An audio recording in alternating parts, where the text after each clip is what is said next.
Gope Jana Vallabha Girivaradhari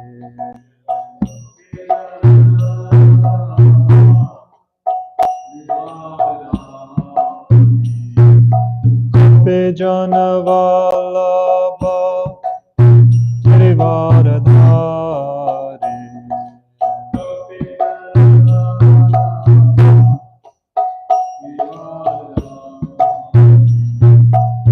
Yashodanandana Braja Janaranjana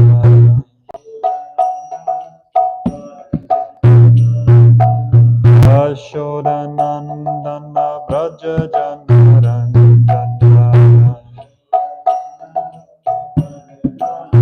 Yamunatira Vanachari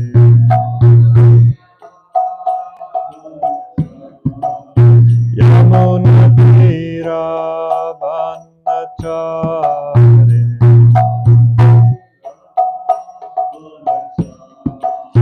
Jaya Radha Madhava Kunja Vihari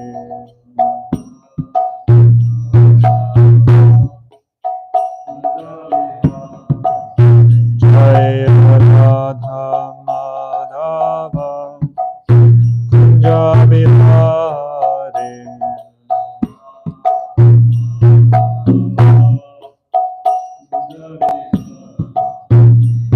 Gope Jana Vallabha Girivaradhari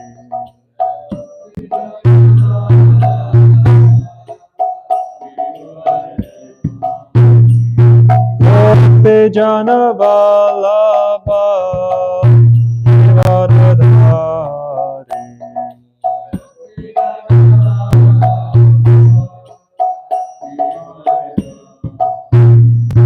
Yashodanandana Braja Janaranjana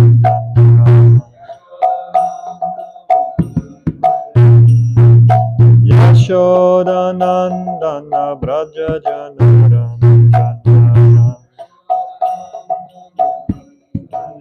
Yamunatira Vanachare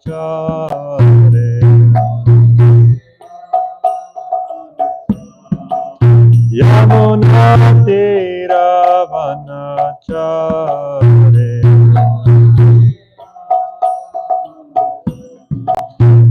Hare Krishna Hare Krishna Krishna Krishna Hare Hare Hare Rama Hare Rama Rama Rama Hare Hare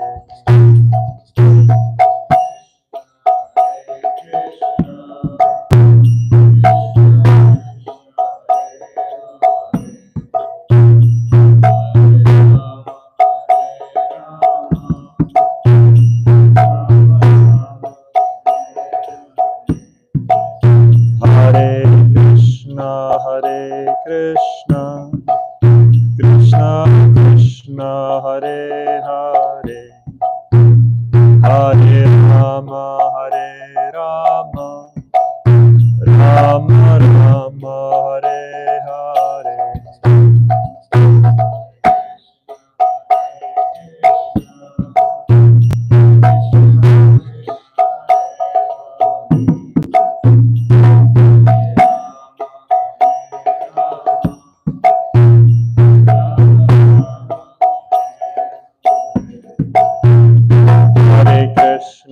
Hare Krishna Krishna Krishna Hare Hare Hare Rama Hare Rama Rama Rama Hare Hare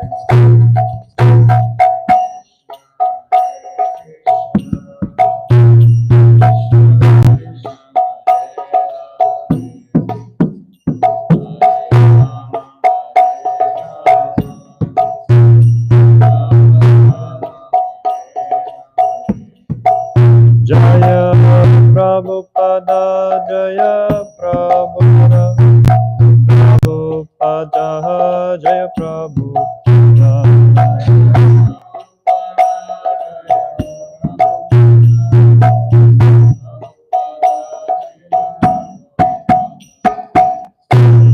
Srila Prabhupada ki.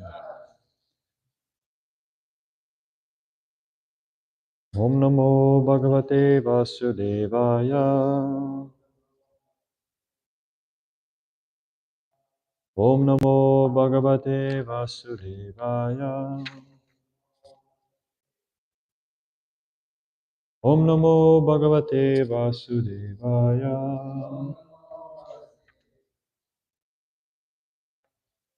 We're reading today from the Sri Caitanya-caritāmṛta, Ādi-līlā, chapter 4, text number 33. Second? Chapter 3, number 14. Okay. Okay, got it. Jaya Jaya Shri Chaitanya, Jaya Nityananda. Jaya Dvaita Chandra, Jaya Gaura Bhakta Vrinda. Jaya Jaya Shri Chaitanya, Jaya Nityananda. Jaya Dvaita Chandra, Jaya Gaura Bhakta Vrinda.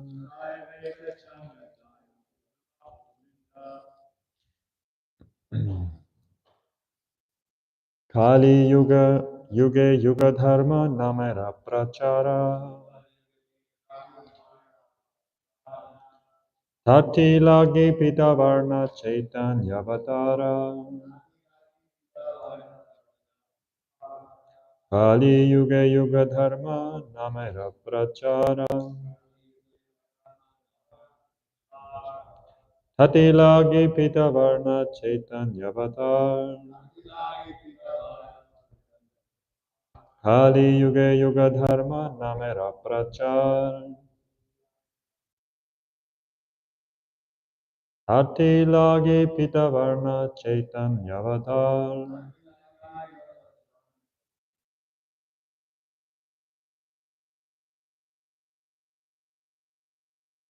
Yuge Yuge Dharma Namera Prachar. Tati Lagi Pita Varna Chaitanya Vatar.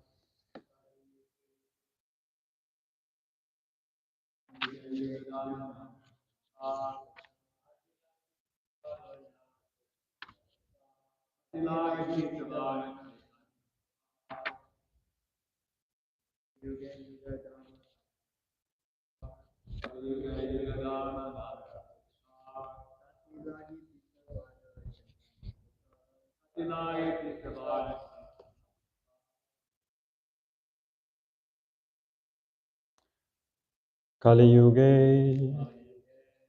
In the age of Kali, Yuga Dharma, the religious practice for the age. Namera, of the holy name. Prachara, propagation. Tati, this. Lagi, for. Pita Varna, having a yellow color. Chaitanya Avatar, the incarnation of Lord Chaitanya. The religious practice for the age of Kali is to broadcast the glories of the holy name. Only for this purpose has the Lord in a yellow color descended as Lord Chaitanya. Purport. In this age of Kali, the practical system of religion for everyone is the chanting of the name of God. This was introduced in this age by Lord Chaitanya. Bhakti Yoga actually begins with the chanting of the holy name, as confirmed by Madhva Acharya in his commentary on the Mundaka Upanishad. He quotes this verse from the Narayan Samhita. Dvapariyar Janer Vishnu Pancharatraistu Kevalai Kalotu Nama Matrena Uchate Bhagavan Hari. In the Dwapar Yuga, people should worship Lord Vishnu only by the legislative principles of the Narada Pancharatra and other such authorized books. In the age of Kali, however, people should simply chant the holy names of the Supreme Personality of Godhead. The Hare Krishna mantra is specifically mentioned in many Upanishads, such as the Kali Santarana Upanishad, where it is said, Hare Krishna, Krishna Krishna, Hare Hare, Hare Rama, Rama Rama, Hare Hare. Iti shodhashakam namnam kalikalmashanashanam nata parataropaya sarva vedeshu drishyate. After searching through all the Vedic literatures, one cannot find a method of religion more sublime for this age than the chanting of Hare Krishna. Om Jnanatimirandasya Gyananjana Shalakaya Chakshurunmilitam Yena Tasmai Shri Gurave Namaha Shri Chaitanya Manobhishtam Stapitam Yena Bhutale Swayam Rupa Kadamayam Dadati Swapadantikam Vandeham Shri Guru Shri Yuta Padakamalam Shri Gurun Vaishnavangscha Shri Rupam Sagrajatam Sahagana Raghunatanvitam Tam Sajivam Sadvaitam Savadutam Parijana Sahitam Krishna Chaitanya Devam Shri Radha Krishna Padam Sahagana Lalita Shri Vishakam He Krishna Karuna Sindhu Dinabandhu Jagatpate Gopesha Gopika Kanta Radha Kanta Namostute Tapta Kanchana Gaurangi Radhe Vrindavaneshwari Vrishabhano Satadevi Pranamami Hari Priye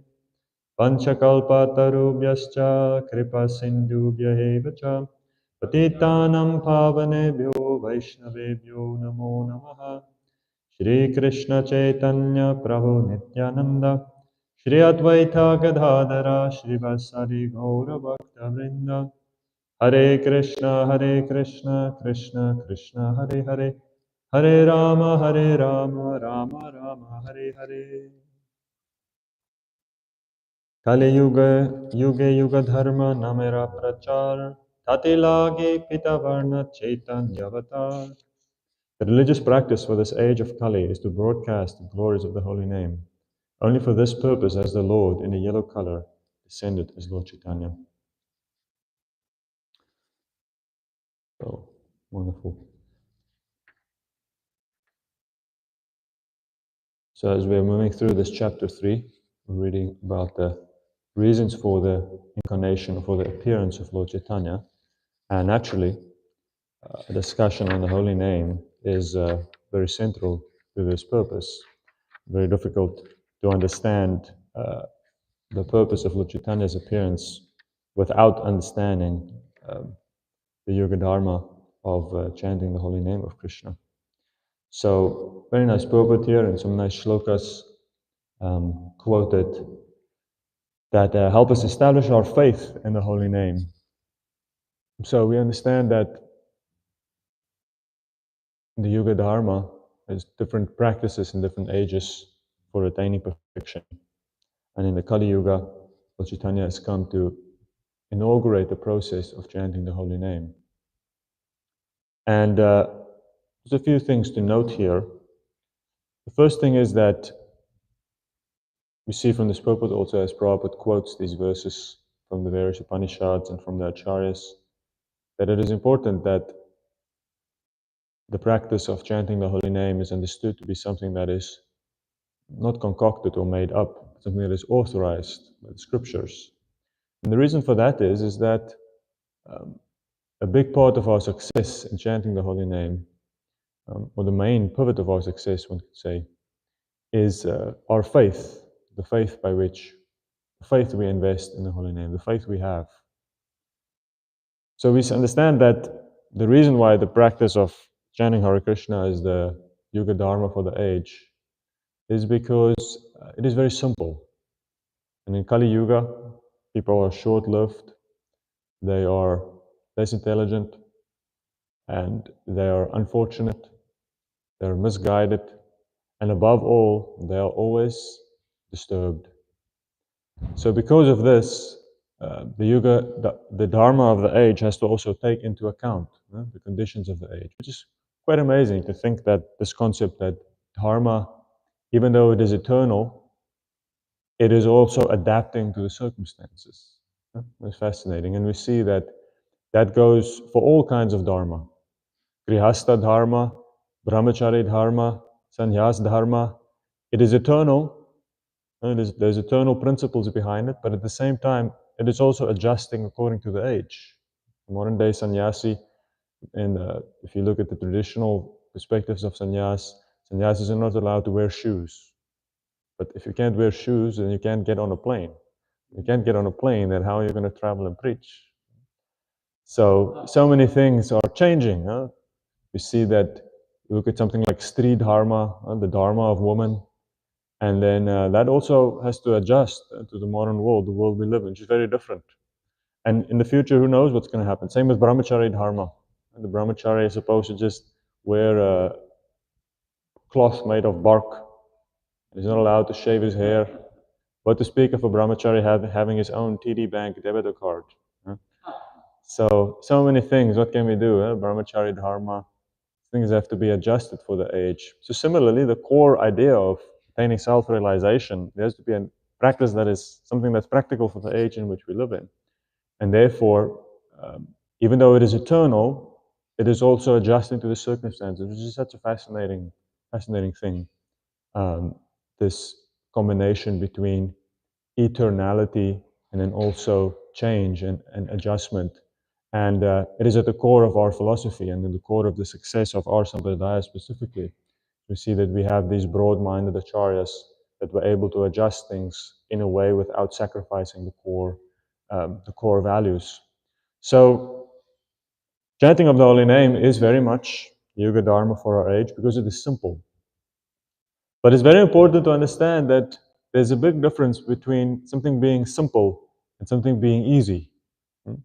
Prabhu also says that there's this misconception in the one chapter in the Bhagavad Gita, where it says that some people think that bhakti is easy. It's for the less intelligent people. Therefore, because it's very easy. But then Prabhupada says, but if it is so easy, why do people not take it up? Prabhupada says that actually it's not so easy. It's not so easy. Pure devotional service, or to really apply oneself to the process of bhakti, it's not really easy, but it is simple. Simply the chanting with the holy name, it is very simple. It's very straightforward. It's not very complicated. You don't need much materially. You don't need much qualification. You don't need extraordinary intelligence. It's not like if you look at something like calculus or whatever, these kind of things, who can do calculus? Few people can do calculus and then many other people can't. The holy name is not like that. It's not that, oh, some people can do it and other people, unfortunately, because you don't have enough physical strength or enough mental ability now, okay, unfortunately you can't chant the holy name. No. There's no material disqualification from chanting the holy name. But there is still a question of qualification and disqualification. It is just not going to be based on your material ability or material karma. So the holy name is very simple. The practice of chanting the holy name is very simple, but it is not so easy. And it is especially not easy to make those breakthroughs to becoming really proficient in chanting the holy name. And we know that what is that proficiency in chanting the holy name? What does it mean if one is a successful chanter of Hare Krishna? There's a few things. The first thing is consistency, being able to really chant the holy name throughout your life. Because that's what we have seen. The holy name offers these amazing benedictions. It can purify the heart, can completely remove all ignorance and contamination that is within us. It can, and in such an easy, accessible way, it can help us attain love of Godhead. But then we see so many people, even I know personally, who have chanted the holy name for a long period of time and then at some point have stopped. And you think, wow, interesting, isn't it? Not so easy to do it your whole life, to do it until the time of your last breath. That is something that becomes more challenging. So to consistently practice the Yoga Dharma over your whole life is not so easy. Even though it is simple, you just keep chanting, but there's many obstacles on the way. And then above consistency, we see also naturally that there's an element of that deeper experience of the holy name. And we start speaking about being proficient, quote unquote, or being an advanced practitioner of the Yoga Dharma, means that one actually gets some taste for the holy name, has an experience of what the holy name can offer us.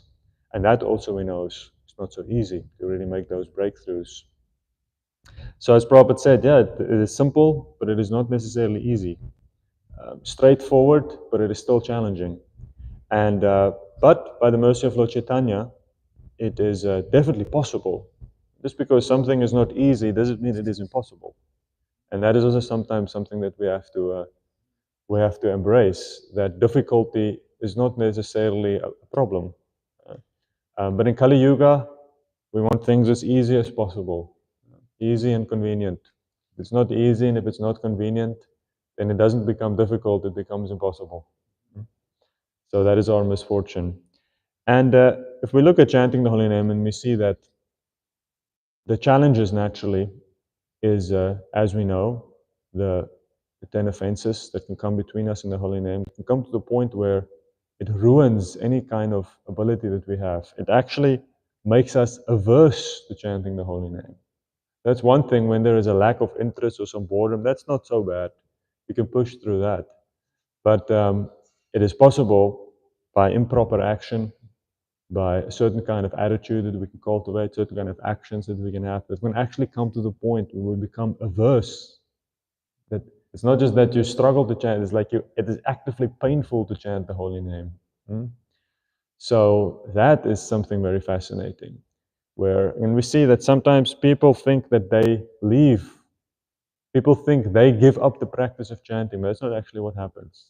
They get kicked out, they get removed. Same with the society of devotees. When people leave the society of the devotees, it is actually usually it's almost like a magnetic, just like a magnet. If you turn the magnet around, then they push. You can't keep them together. There's a force that pushes them away. So when we stay connected to sinful activity or to offenses, means that there will be an element in us that will push us away from chanting. The main challenge in chanting, the main challenge in the modern world, is in the modern world, the first challenge is just gross sinfulness. So certain kinds of sinful behavior that is just completely normalized to an amazing extent. So the 4 regulative principles, we know, it is so revolutionary.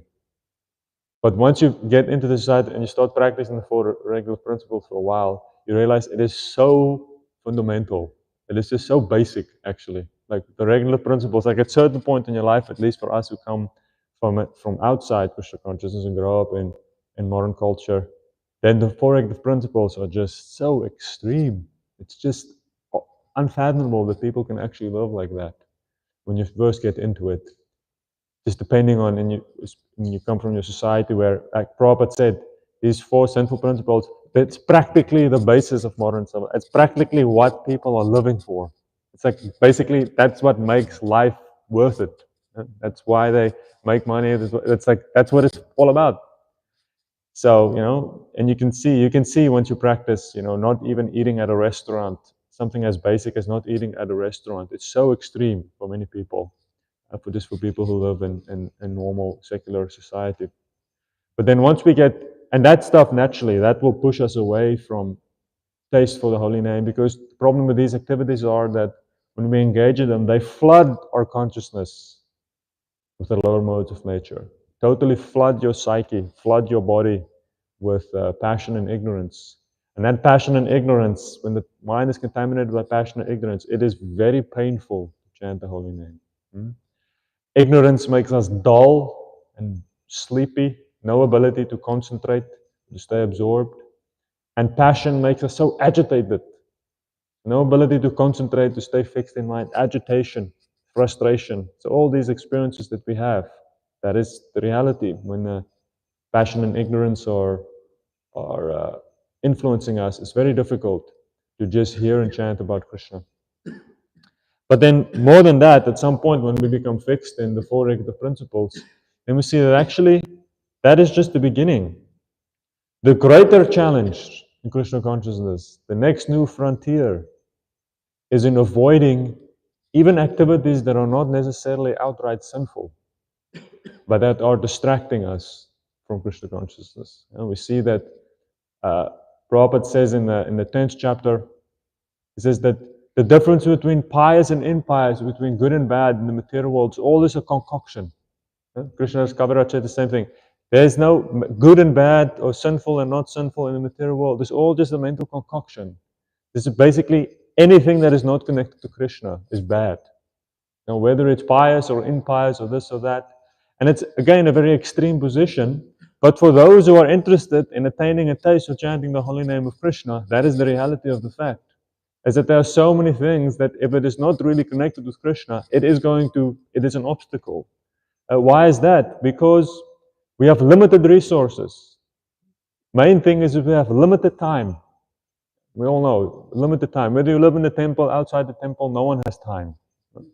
And we can do whatever you want, but time is in very short supply in the modern world. And not just time, but our attention, very limited. So the problem is that unless you can devote a consistent amount of time and attention to the practice of chanting the holy name, you will never make any breakthrough.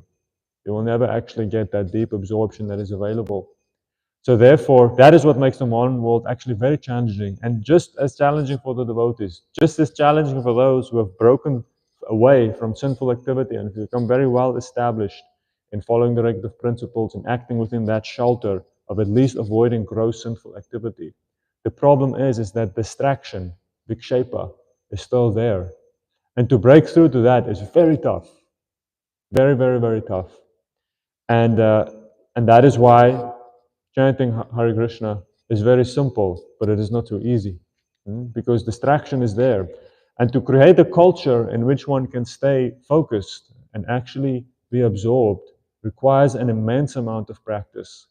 It requires a lot of intelligent planning.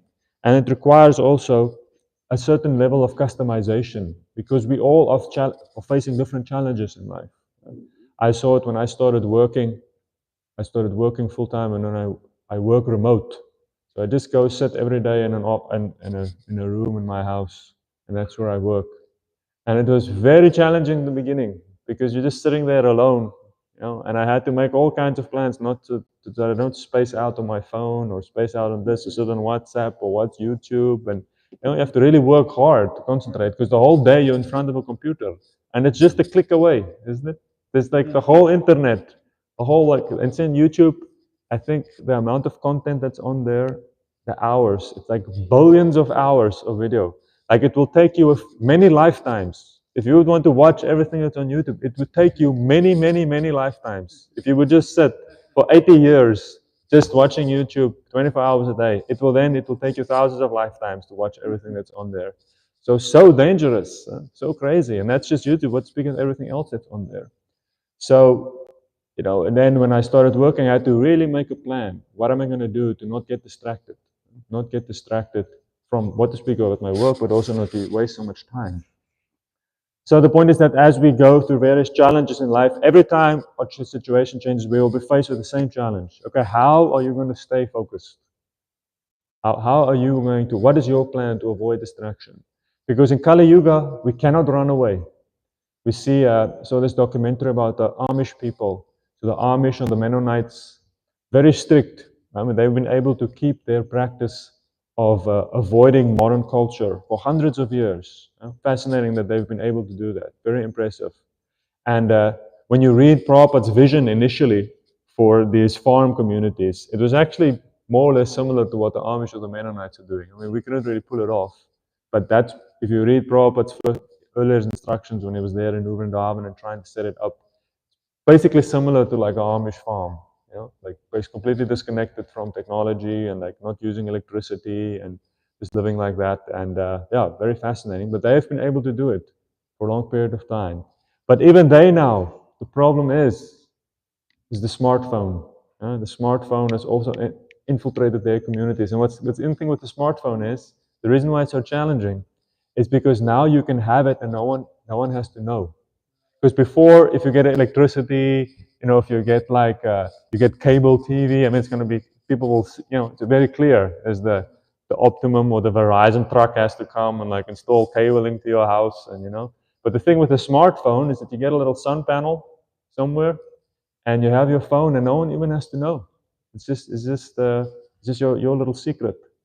So it's very interesting to see how this technology is really infiltrating into places that before, even for hundreds of years, people have been able to stay away from it. But it is getting more and more difficult to stay away from these things. So the only thing that will save us, trying to run away or trying to, make these vows. And you see so many people, they make their vows. Oh, they post on Facebook Dear Facebook friends, I just want to let everyone know that I'm not going to stop using Facebook anymore, and I'm going to take a Facebook. And then like 3 weeks later, you see they like your posts and they make a post again, huh? You see this? The devotees do it a lot. Every now and again, they make their bold proclamation, and then when they say, just like when they say, it's similar to when they say when Bhishma went when his father Shantanu was depressed. And he saw his father was surprised. He said, what is the difficulty? He says, the problem is I'm in love with this girl, the daughter of a fisherman. But the fisherman doesn't want to marry, because when he went and asked her hand, the fisherman said, no, you cannot marry her. He said, why? He says, because she will have children, but they won't be able to her kids will not be able to be the king, will not get the throne, because you have your son Bhishma, he will take the throne. And then he said, oh, then he's so happy. And then he was so unhappy. And then when Bhishma heard it, Bhishma understood that my dharma is to satisfy my father. So then he went to this fisherman. He said, please give your daughter for my father to marry.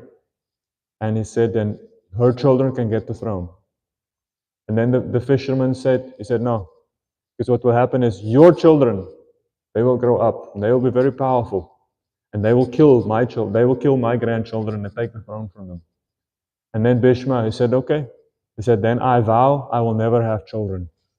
And then when he said, I will never have children, what happened is this herd, celestial drums were beating and flowers were coming from the sky. And everybody was saying, the Brihad Vrata, the great vow. What a terrible vow he has taken, not to have children, especially for a Kshatriya. So it's similarly, whenever people write there on Facebook, I just want to let all my friends know I will be disconnecting from social media. And you can just hear the drums. The Brihad Vrata, huh? Can you really do it? Let's see. Can you really disconnect from the internet and from these things? Very tough. So the only thing that will save us is very interesting. You can read here a little bit, interesting purport from the 17th chapter of the Bhagavad Gita, where Prabhupada says, he speaks about the austerities of the mind. Mana prasadaha somyatvam maunam atma vinigraha bhava sangshadir ityetat tapo manasam uchate. Satisfaction, simplicity, gravity, self-control, and purification of one's existence are the austerities of the mind. Prabhupada says, to make the mind austere is to detach it from sense gratification. It should be so trained that it can be always thinking of doing good for others. The best training for the mind is gravity in thought. One should not deviate from Krishna consciousness and must always avoid sense gratification. To purify one's nature is to become Krishna conscious. Satisfaction of the mind can be obtained only by taking the mind away from thoughts of sense enjoyment. The more we think of sense enjoyment, the more the mind becomes dissatisfied. In the present age, we unnecessarily engage the mind in so many different ways for sense gratification. And so there is no possibility of the mind becoming satisfied. The best course is to divert the mind to the Vedic literature, which is full of satisfying stories, as in the Puranas and the Mahabharata. One can take advantage of this knowledge and thus become purified. The mind should be devoid of duplicity, and one should think of the welfare of all. Silence means that one is always thinking of self-realization. The person in Krishna consciousness observes perfect silence in this sense. Control of the mind means detaching the mind from sense enjoyment. One should be straightforward in his dealings and thereby purify his existence. All these qualities together constitute austerity in mental activities.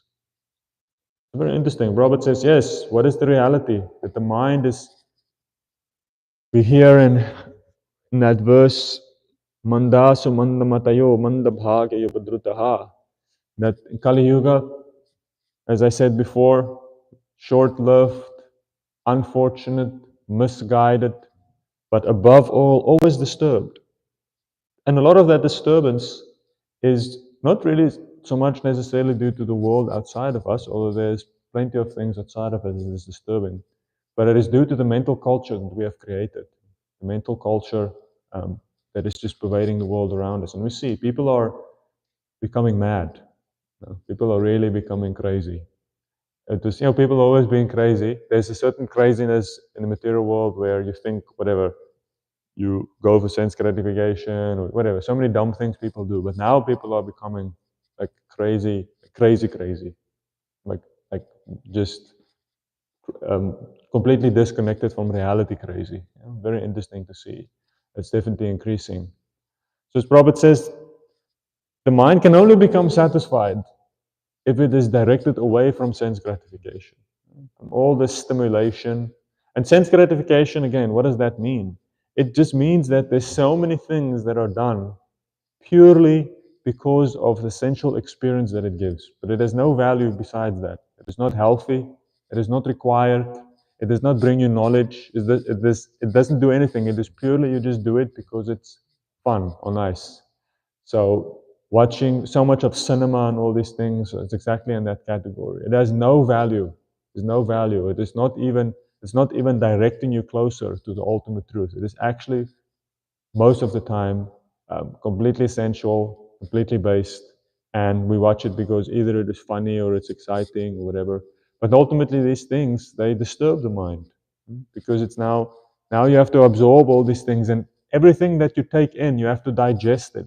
It's just like whatever you eat, if you eat it now, you have to digest it, and that it's not that when you eat it. So the problem with eating, you think that how it wastes your time. It's not that it's just the time that it takes to eat. It's not that, oh, now I spent 20 minutes eating this stuff and now I wasted 20 minutes. No. If you eat a bunch of stuff, if you eat a bunch of sweets, for example, tons of candy. We just went through Halloween. Everybody has their Halloween candy. And people are eating way more candy than usual because they always buy too much. So then if you eat your candy and you take 20 minutes and you stuff your face with a bunch of candy, the time you have wasted is not just that 20 minutes that you take to eat it. The problem is it's going to take you now, it's going to waste hours of your time because for the next 2 or 3 hours you have to digest all that. And then you get sleepy and then you get tired and then you get the sugar crash.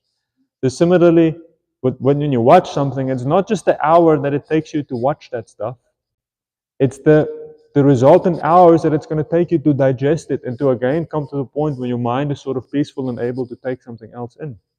So, and those people were stuck in a loop where they don't even have enough time in between things so that their mind can actually attain some rest. They just plugged in from one thing to the other, one thing to the next. So the mind never gets a break. The mind is always just having to process so many things. So that culture of agitation, that is really our big enemy. And we are not exempt from that. So this is when we become devotees, so we enter into devotional society and when we take up these four regulative principles. And that saves us from so much hellish suffering. And especially later in life, we will see the benefit from that. Being a lifelong vegetarian, not drinking, so much disease and stuff we will skip. So many things that makes life so much easier. So many of the dumb things people do when they're drunk, we skip all that. Drunk driving, so many illicit affairs, so much of that stuff comes from alcohol. So you skip all that stuff. Gambling, gambling, crazy. I mean, it's not, I don't know if you've ever met someone who is actually addicted to gambling, but it is the worst, actually. Of the four regulative principles in the Mahabharata, they say that of the four things, amongst illicit sex, intoxication, eating meat, and gambling is the worst. There is nothing that destroys human virtue and ability like gambling. And you can see it. You can get people that are basically semi-alcoholics. They basically drink every day, they eat meat every day, they might even have illicit sex every day, but they can still sort of function and be relatively productive members of society. But if you become addicted to gambling, it's like ruins. I have a friend from school, his mother became super, they were very wealthy. His grandfather was a very, very wealthy man. So their family had a lot of money. And his mother just became totally addicted to gambling. And that at some point, the only thing they could do is they got her an apartment close to the casino. And then every month, his father would just give her like 10,000, like certain thousands of rands, like a few $1,000s. And that's all they could do. She couldn't be treated, she couldn't be saved, nothing worked. So now she just has a limited amount of money and they at least pay for her. And she just sits there and she just goes every day, she just goes gambling. That's all. That's the only thing they could do. No interest in anything else, no interest in her children, no interest in anything else. That's just what she does every day. So very crazy. So if you can avoid these things, avoid gambling, then, or these four active principles, yes, amazing. So we live in a different world than most people live in, because we skip so many things that are just part of modern life.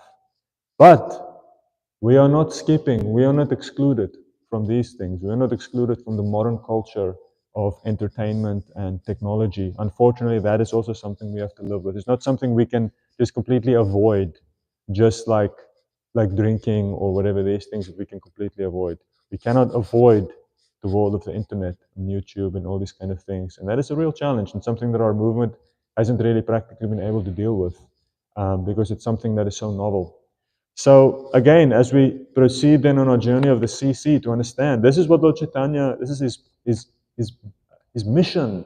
His mission is to expose us to the Yuga Dharma and give us this great opportunity to chant the holy name and to become absorbed in this, to become absorbed in transcendence, to transcend the material world, material suffering, and ultimately go back to God. It is such an amazing opportunity, such an amazing goal. And it is very simple, it is very straightforward, but it is not easy. And it still takes a lot of effort on our part and a certain sense of seriousness that we can see. Prabhu says here, gravity of thought. Gravity means that we realize that our thinking, what we do with our mind, is very serious, actually. There's no such thing as a lot of the modern world is based on the idea of inconsequential recreation. That there's so many things you can do that don't make a difference. They don't take it seriously. They don't take it seriously. They don't take the consequences of many of these things seriously. And even something as simple as just wasting some time. Because we know, even an hour, if you just waste an hour a day, it's not, for most people, it's not such a bad standard. But actually for a devotee, that's a lot. That's a lot.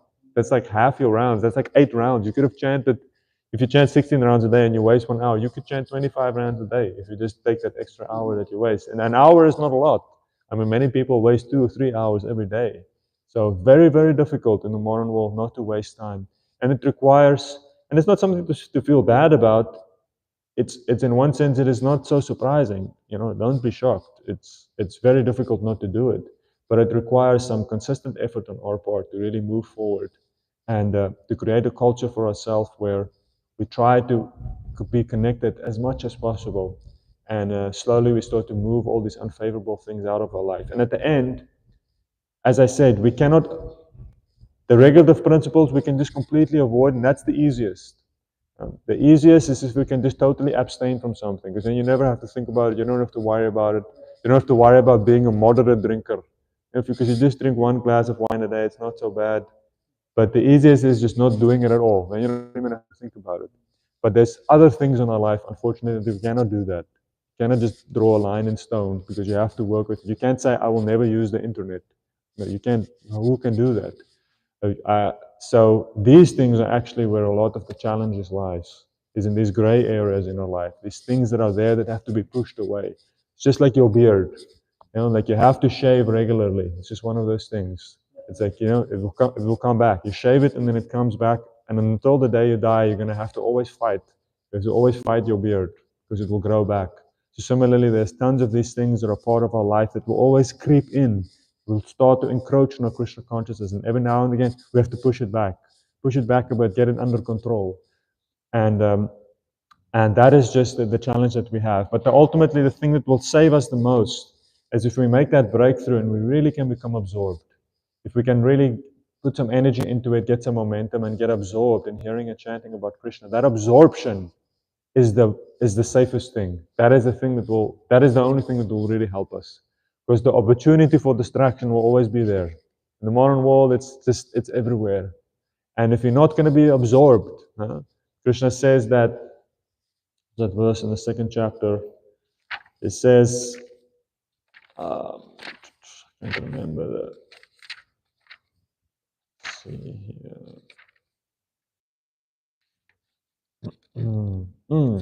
Nasti buddhir ayuktasya, nacha yuktasya bhavana, nacha bhava yata shantir ashantasya kuta sukham. It says, Nasti buddhi ayuktasya. If you are not connected with Krishna, if you're not making that connection with Krishna, then there can be no fixed intelligence, no buddhi. Your intelligence will not function properly. It says, Nacha yuktasya bhavana. If one is not connected to Krishna, there is no bhavana. Huh? What does bhava mean? Robert says here, fixed mind. It also means absorption. There's no absorption. There's no bhavana. Bhava, we mean. What does bhava mean? It's a stage of Krishna consciousness in which one attains transcendental emotional experience. But bhava also just means to be absorbed. If you're not yukta, there's no absorption. And it says, Nacha bhavayata shantir. If there is no bhavana, there is no peace. Unless you can become absorbed in something beyond the senses, then your mind will be disturbed. And the disturbance will not come from making an external arrangement that is peaceful. You try your best to make some peaceful external arrangement, but the material world inherently is disturbing. So you cannot run away from the disturbance externally. You cannot avoid all disturbance in your external environment. You have to attain some bhavana. You have to attain some absorption. Just like on an ocean. If the waves are coming, you cannot stop the waves of the ocean. Sometimes it's big waves, sometimes it's small waves, but the waves will be there.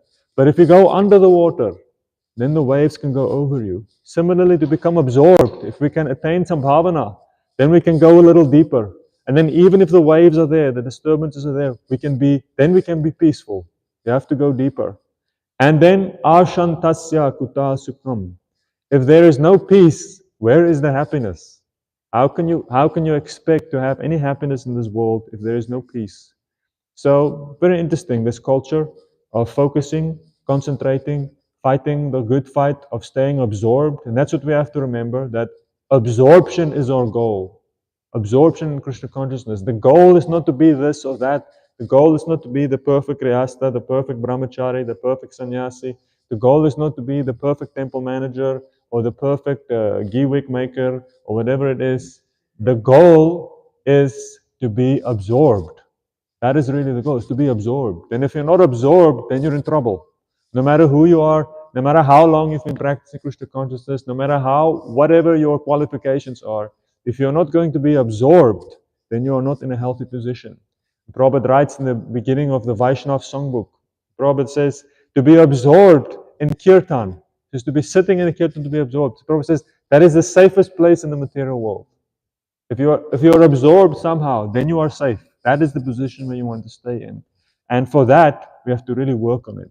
So the process is very simple, chanting holy name, infused with Lord Chaitanya's mercy, but it is not easy. It takes a lot of effort. And that effort is not going to be based on some material qualities, but it's going to be dependent on a certain level of seriousness that one has to apply oneself to the process. And that is going to be dependent on our faith. So as we associate with devotees and our faith grows, we can also apply ourselves more seriously to being focused. And that is, in the modern world, the most important resource now is the attention of people. So we see that's what the big fight is going on now on social media. It's why so many advertising, so many people make so much money. If you can get people's attention, that is the most valuable thing in the world. That's why if you have 1 million followers on Instagram, you can make a lot of money because you have people's attention under your control. That's all you literally have. You just basically have people's attention. So attention is very valuable. So we should also see how valuable our own attention is and use that attention very seriously. It's like Prabhupada said once, there was a devotee, some gentleman who joined in New York, and then when they he came with Prabhupada to San Francisco. It was very early days. And then that boy ended up having sex with one girl at the temple, and then he ran away. And then Prabhupada spoke to the girl. And the girl came in, the girl who had sex with him. Prabhupada says, why did you have sex with him if you knew that he was not planning to marry you? And then she said, I don't know. And Prabhupada says, the problem is you make yourself so cheap. Why do you make yourself so cheap? And it's very interesting. We do the same thing. We make ourselves so cheap. Just like you allow yourself to be absorbed in so much trash that other people are making. And like, why do you give your consciousness so cheaply to someone else? So cheaply we hand ourselves over to the algorithm, to the internet. And it's really a problem that we have. We do not properly value ourselves. We do not understand how valuable our attention is, and therefore we give it away so cheaply. And that is unfortunately just the culture that we live in, that we actually are made very cheap. We don't understand our own value, and we give ourselves away very easily. And but as we gain that sense of regain our sense of importance and realize how important we are, due to the fact that we are eternal spiritual souls and that we have a real serious destiny ahead of us and needs to be fulfilled, then we can make some more proper decisions. Okay, so that's a few thoughts on the process of chanting the holy name, the difficulties inherent in it in the modern world, how it is simple but also not necessarily easy, and how at the end it is the only process that's practical in this world, but still this world also gives significant challenges to applying oneself to that practice. We can hear if there are any questions or any comments or anything that has been said today. Krishna Kripa Prabhu.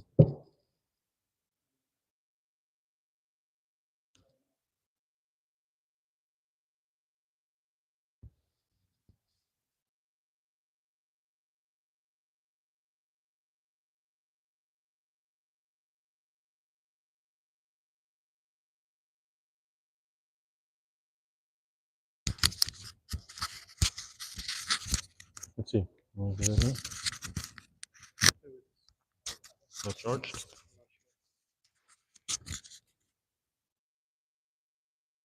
Yeah, here we go.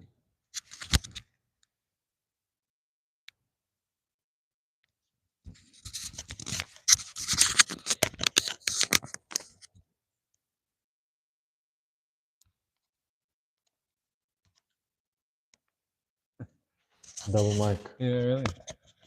Hare Krishna, there's so many nice points. A couple of things that came to mind, and it mentions. Is this turned on? Oh, you have to push the button. So many nice points. Some things came to mind. There's that verse that's quoted from the Ādi-līlā. There's one phrase that didn't make that particular version of the translation, is it Kali Kamasha Nashanam, that it actually destroys the impurities of this age, chanting. And that's why, so beneficial. You're mentioning that people think that they leave, but actually their anartas force them out. And one devotee, one Prabhupada disciple, gave a class like, I think it was like 40 years ago or something, and he said this process is guaranteed to remove anartas, and if you're attached to your anartas, you get removed along with them. And it was such a powerful thing. I remember it for so many decades. Yeah. And you're mentioning about how gambling is that like really the worst thing. I'm not really a big book distributor, but I was flying from like San Diego to the East Coast, and I had a layover in Reno, Nevada, and I had some extra Origins magazines with me. So I just said, well, I got an hour here. Let me try to distribute them, But the people who had absolutely zero attention for you were the people who were like in front of their slot machines. They couldn't be budged for anything. And, that made an impression on my, that was like 35 years ago. Made an impression on my mind. Yeah, this is really bad, this gambling, The drunk people, they can still dance in the Harinam. Right, exactly. But it was crazy. And you're mentioning about the absorption. One of the things I do is I take videos of the Harinams, and then when I have a lot of them, I edit them together. And when I'm editing the Harinam videos, like hours can go by. I can get on the subway and like completely tune out the whole crazy atmosphere of the subway just by focusing on these videos. And it's actually very powerful. It's like Krishna conscious because it's just people doing Harinam, but it like completely absorbs my mind, and like all the craziness of New York is forgotten about. Yeah. Nice. Yeah, that is.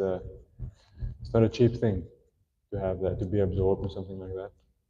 It's not cheap. We take it for granted sometimes, but it's amazing how available it is. How many absorbing experiences are available in Krishna consciousness. And actually, it reminds me that at least in two places, I think in the CC and the Nectar of Devotion, that Srila Prabhupada says that we have to find one of the 9 processes of devotional service that we can actually absorb our mind. Yeah. That will be the cause of our attaining perfection.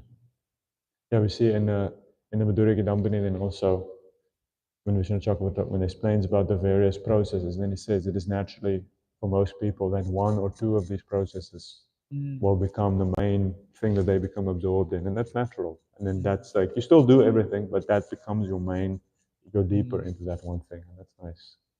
Yes, Sukanti.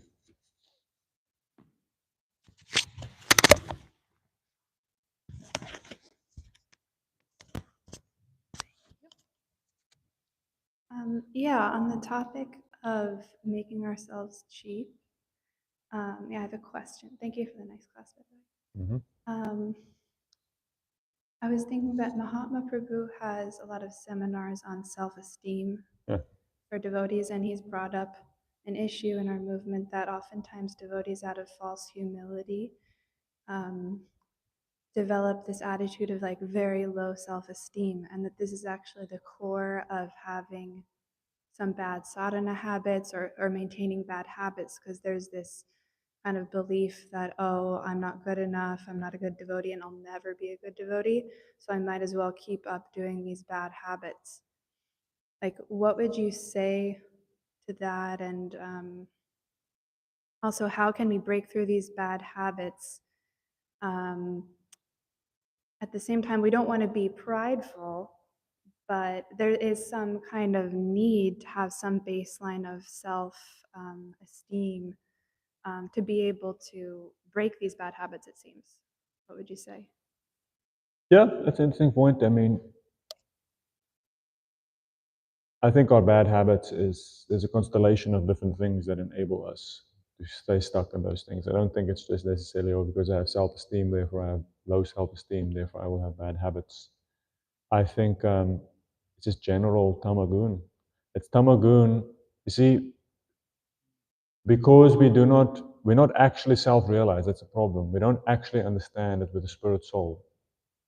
Therefore, we cannot take spiritual life seriously.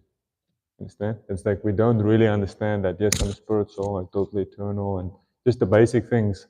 We don't understand that, and therefore we do not take the opportunity seriously in front of us to actually attain, become transcendental, and to act for the welfare of the soul and not for the welfare of the body.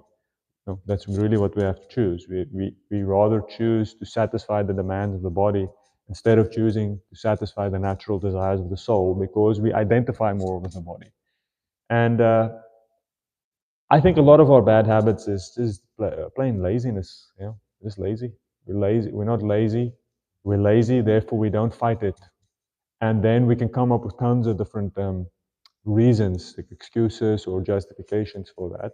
And one of them may be that we can, because we don't really, if we don't, like as Prabhu says also, I think low self-esteem or not valuing ourselves properly, then we can just say, oh, what's really the point? We become hopeless.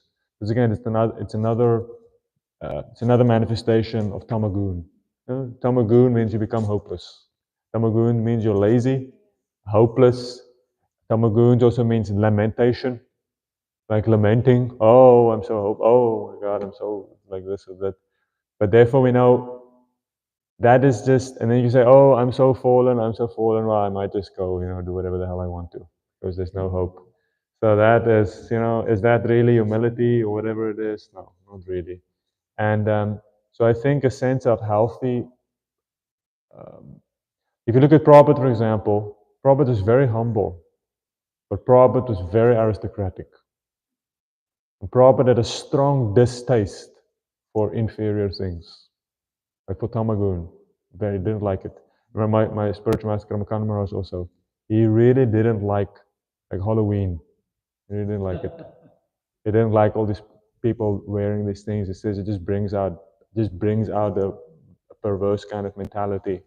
Because you see all this stuff people dress, especially in New York, you can see it in the suburbs, just a bunch of kids going around in the subways and stuff you can see in New York. It just becomes this excuse to just do all kinds of weird, and you can just imagine the kind of stuff that happens on Halloween all over the city, all kinds of weird things happening, weird Halloween party. And I remember he was so disgusted by it. So I think when we see one of the symptoms of sattva gun is a strong sense of embarrassment. Strong sense of embarrassment when we engage in low things, when we do bad things. And but then it's in Tamagun, so there's a certain sense of distaste that has to be there. Prabhupada said in Mayapur, when there was a bathroom that they never cleaned, because the local people would use it, but they don't understand flush toilets and these kind of things, and they just all get clogged up. So the devotees just left it alone. So Prabhupada went on a walk and went in there. There was just stool everywhere, and all the toilets were clogged.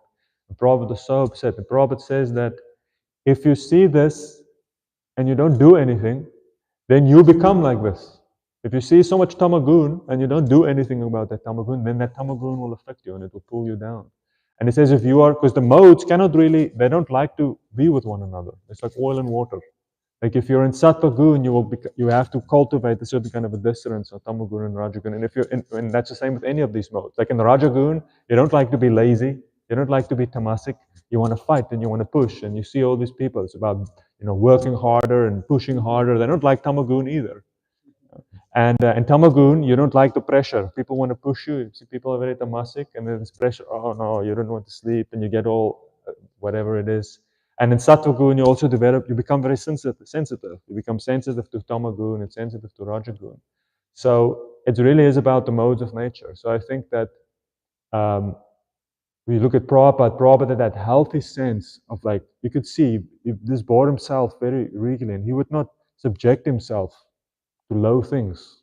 It's that sense of self-value that just exuded from him. Very humble, but he knew his value. He knew, like, I'm a spirit soul. Why would I engage in tamagun and rajagun? Why would I do that to myself? So it's an interesting thing.